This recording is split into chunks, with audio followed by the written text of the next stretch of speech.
ये जो मैंने टोटल प्रॉफिट कमाया है इसमें हर पाउंड यानी हर एक पाउंड के प्रॉफिट को कमाने के लिए मैंने कितने पाउंड्स इन्वेस्ट किए। अस्सलाम वालेकुम, मैं हूं Farooq Baloch, London based financial journalist. सिर्फ 5 हफ्तों के अंदर मैंने अपनी इन्वेस्टमेंट पे तकरीबन 340 पाउंड्स का मुनाफा कमाया, जो पाकिस्तानी तकरीबन 1,25,000 रुपये बनते हैं।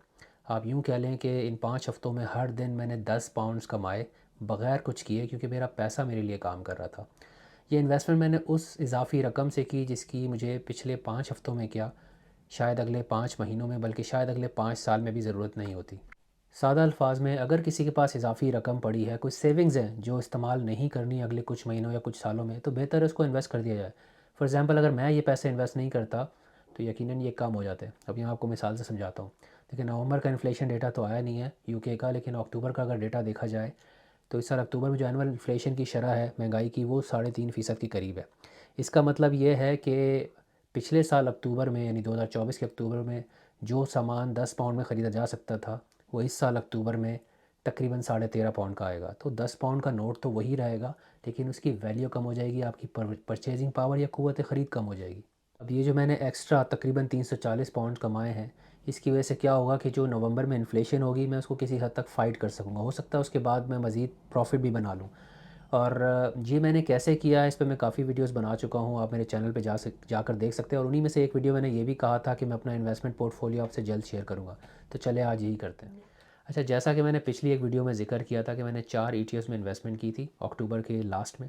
इनमें से जो पहला ईटीएफ है वो बेसिकली गोल्ड माइनर्स ईटीएफ है, जिसको आप वैन एक गोल्ड माइनर्स ईटीएफ कहते हैं। इसका जो स्टॉक टिकर है वो है GDGB।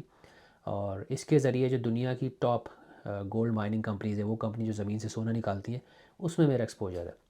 दूसरे नंबर पे जो मैंने सेलेक्ट किया है वो है आई शेयर्स FTSE 100 ETF। आप ये कह सकते हैं कि जो लंदन में टॉप लिस्टेड कंपनीज़ है 100 समथिंग, उनमें मेरा एक्सपोजर है। सो प्राइमरीली जो यूके की मार्केट है उसके अंदर एक्सपोजर है, और कुछ यूरोपियन कंपनीज़ भी। तीसरे नंबर पर जो मैंने सेलेक्ट किया है वो है वैनगार्ड S&P 500 इंडेक्स। दुनिया में ये बहुत बड़ा इंडेक्स है, यानी आप कह लें प्राइमरीली जो अमेरिकन इकॉनमी है, दुनिया की सबसे पावरफुल और बड़ी इकॉनमी, उसमें मेरा एक्सपोजर है, और इस ETF के ज़रिए। और जो चौथा मैंने सेलेक्ट किया है वो है iShares MSCI emerging market ETF, यानी इसका भी टिकर है IMI। ये वो ETF है जिसके ज़रिए मैंने इमर्जिंग मार्केट्स के ज़रिए के अंदर एक्सपोजर लिया। अब ये 4 ETFs मैंने क्यों चूज़ किए और इनका स्ट्रक्चर क्या है, इनके अंदर कौन सी कंपनीज़ है जिनमें मेरा एक्सपोजर है, ये किसी और दिन कवर करेंगे। लेकिन आज हम ये देखते हैं कि पिछले 5 हफ्ते में इन चारों ने कैसा परफॉर्म किया। तो स्टार्ट करते हैं गोल्ड माइनर्स ETF से। उस पे मैंने 190 पाउंड का प्रॉफिट कमाया, जिसका मैंने पिछली एक वीडियो में भी जिक्र किया था, 2000 की इन्वेस्टमेंट पे, जिसका मतलब ये मैंने तकरीबन 9.5% मुनाफा कमा लिया 5 हफ्तों में। और दूसरे नंबर पे जो है वो FTSE 100 ETF, उसमें मैंने तकरीबन 80 पाउंड का मुनाफा कमाया है, अगेन 2000 की इन्वेस्टमेंट पे, सॉरी 2400 की इन्वेस्टमेंट पे, थोड़ी ज़्यादा की है। तीसरे नंबर पे जो है वो है S&P 500 ETF, वही अमेरिका वाला। उसमें मैंने तकरीबन 67 पाउंड का प्रॉफिट कमाया, अगेन 2400 पाउंड्स की इन्वेस्टमेंट पे, ये तकरीबन 2.8% रिटर्न है। और तीसरा और चौथा और आखिरी जो है, उसमें मैंने सिर्फ 3 पाउंड का प्रॉफिट कमाया है, जो कि है MSCI इमर्जिंग मार्केट इंडेक्स। तो ये चारों की परफॉर्मेंस थी। मैंने आपसे शेयर कर लिया मेरा ओवरऑल प्रॉफिट कितना है।